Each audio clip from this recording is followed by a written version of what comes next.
Let me ask you a question. Have you ever felt lonely, even when you weren't alone? Last week we talked about a guy by the name of Paul, one of the closest followers of Jesus who ever lived. And he started 14 churches and wrote two-thirds of the New Testament, and yet he still battled loneliness. If you missed it, here's kind of the quick version. Paul had it made. He was a respected religious leader, full of influence and status. But then he had a personal encounter with Jesus, and it kind of flipped his whole life upside down. He went from hunting down Christians to actually becoming one. But the decision came with a cost.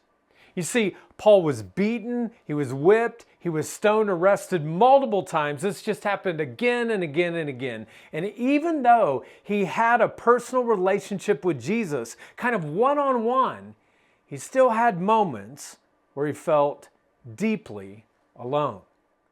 One of those moments came when he was on house arrest in Rome, chained to a guard, waiting for trial for his crime of simply sharing the good news of Jesus to others. And folks, let me tell you, this wasn't some comfy Airbnb. It was dark and it was an underground cell. And even though there was always a guard right next to him that he was chained to, Paul felt alone. Persecution was increasing. His friends bailed on him. And his future was uncertain, and the loneliness was extremely heavy. Have you ever been there before? Maybe you're there today. Maybe you're married, but your spouse is very, very distant. Or you're at a new school surrounded by all kinds of people, but there is no one that is really your friend. You go to work every day with people who smile to your face and they wave at you, but then they talk behind your back. You see, loneliness isn't about how many people are around you. It's about feeling disconnected. And Paul felt this in a very, very big way. Now, Paul had a younger friend, a guy by the name of Timothy, who had served alongside him in Christian ministry. And Timothy was one of the few friends who actually chose to stick beside Paul all the way through all of his challenges and struggles. So one day, Paul wrote him a letter and he opened up about how he was really doing, kind of the last 10%. He said this, "Timothy, please come as soon as you can.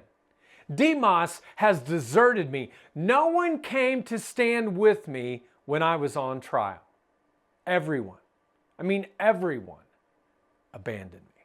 Can you hear the ache in his words? And then Paul says this in 2 Timothy 4:13. "When you come, bring the coat I left with Carpus, and bring my books and my papers as well."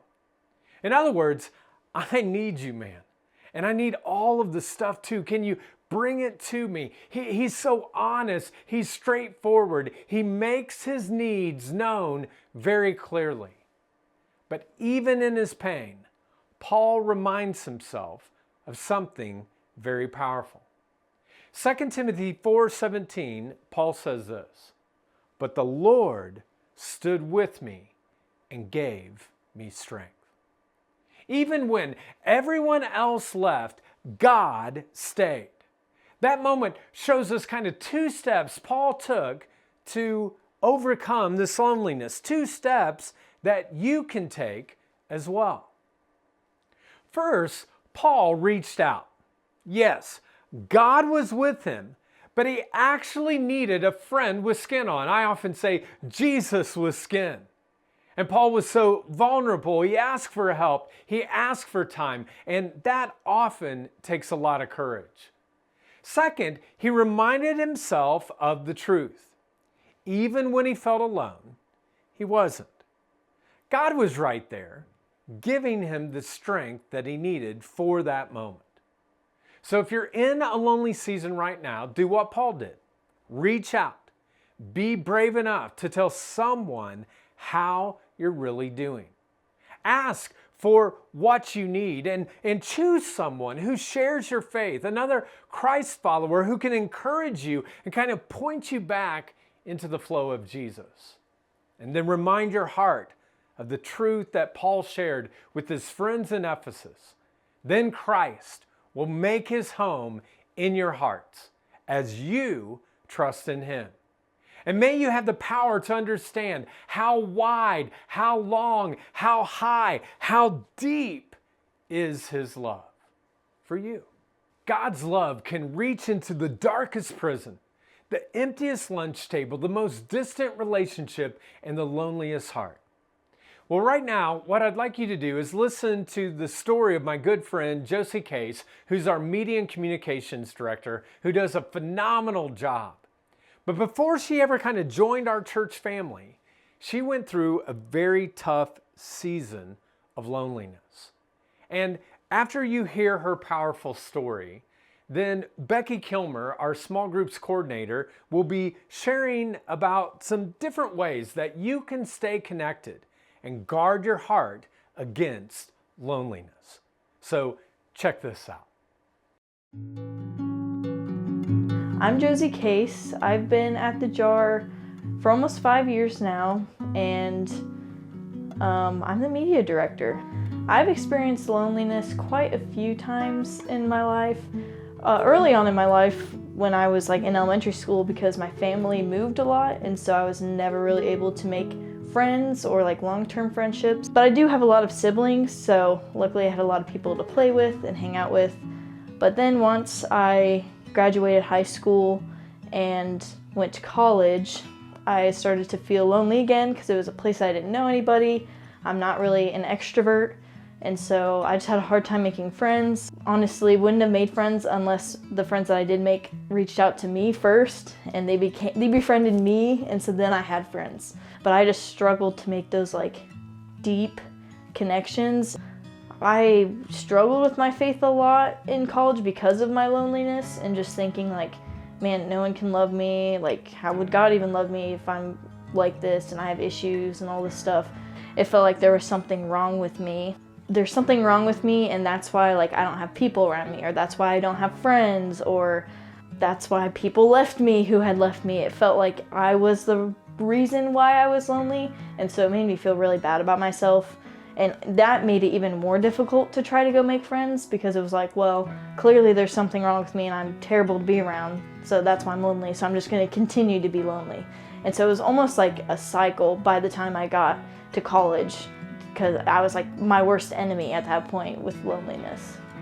And so I had just a really warped perception of God and his love for us, and just what being a Christian was. And part of that was because I went to a Christian school and was surrounded by all these perfect Christians who had all these friends and stuff. I just had a warped perspective of everything.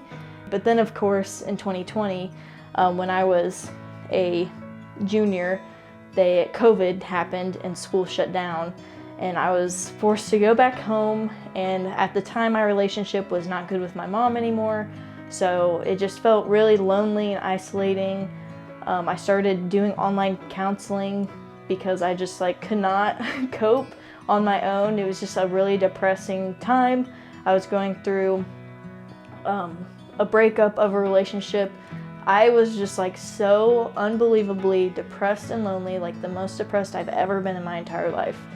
I would lay in my room all day and all night. I could not even eat. I was just so down that nothing I felt could pull me out. I think all my friends knew that I was struggling really bad, and so people who I feel probably wanted to be there for me and make me not feel lonely were the people that I was pushing away even more, my family and my close friends. And I was crying to God at that point. I was take away my pain, take away my loneliness, just do something, because I could not bear that pain for longer, I felt like. And one morning I woke up and I just felt God speak to me in my spirit and just say I'm gonna give you peace, and you just need to move forward and don't look back. And from that moment, I felt peace. There's still times where I felt lonely, but I didn't have that overwhelming feeling of like depressed that I had been experiencing. I just felt so much lighter, and that's when I started to grow my relationship with God and also go back to my friends who were trying to support me, who I was pushing away. At that point, I tried to lean into those people to help pull me out of like the darkness that I was in. And so I think I needed to be alone to have that experience and honestly be away from the college experience. That's why we go through bad, terrible seasons, because if you don't go through those, you can't experience God's grace. If your life is perfect all the time, then how can God show you his grace and his love for you? And then when I graduated college, I was really lonely because I moved into an apartment in a new city that I've never lived in, all by myself, where I have no friends or family. Yeah, it was just me and my dog Lola. I'm an introvert kind of, so I had a hard time making friends. My JAR church family has helped with loneliness like almost more than anybody in my life, because I think people knew kind of what I was going through, or just assumed like, hey, she's alone, she's probably lonely.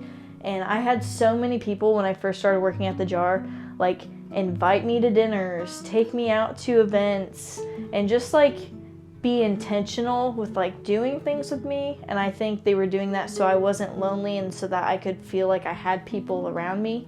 And they became family to me, honestly, because I went 4 years living alone and not having like any family down here or anything. And to have like the people who I have around me at the church, like they do feel like family. I don't know what I would do without these people. And like when like they mourn, I mourn. When we rejoice together. And it's like so amazing to have a group of people who's not your blood, but who still like love you and care for you as if they were blood.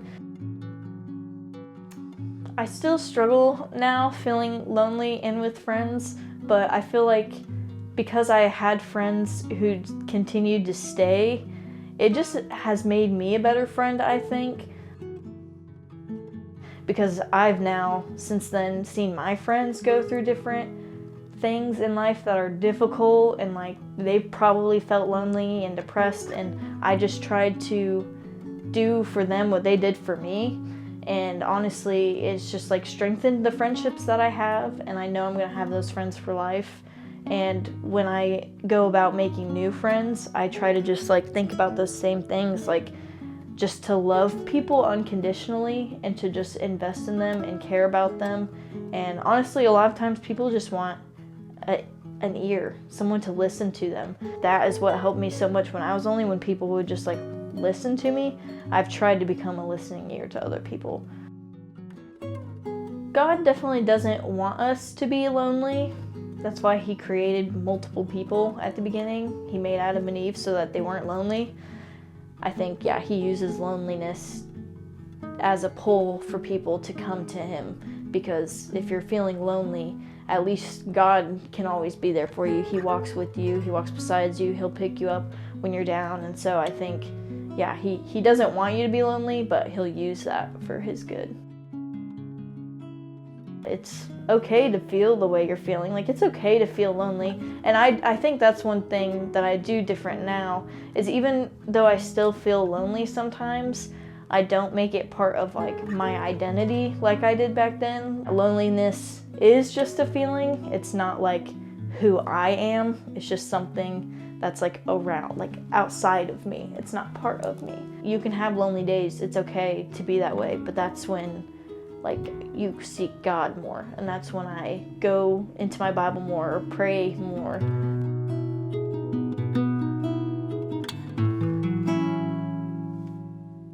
Hi, I'm Becky, the small groups coordinator at the JAR. When I first started attending the JAR, there were some difficult things happening in my life, and I needed support. After attending for a while, I joined a small group.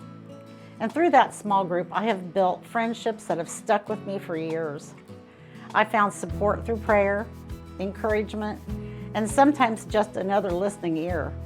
Since that time, I've been able to start my own small group, and I am now coaching other leaders in their groups. If you're experiencing loneliness, one of the best things you can do is get into a small group. You will find a group of people that not only care about you, but are like-minded in their faith and will point you to Jesus. If you want to learn more about small groups, tap the Small Groups button on the JAR app or go to thejar.org/small-groups. One last thing.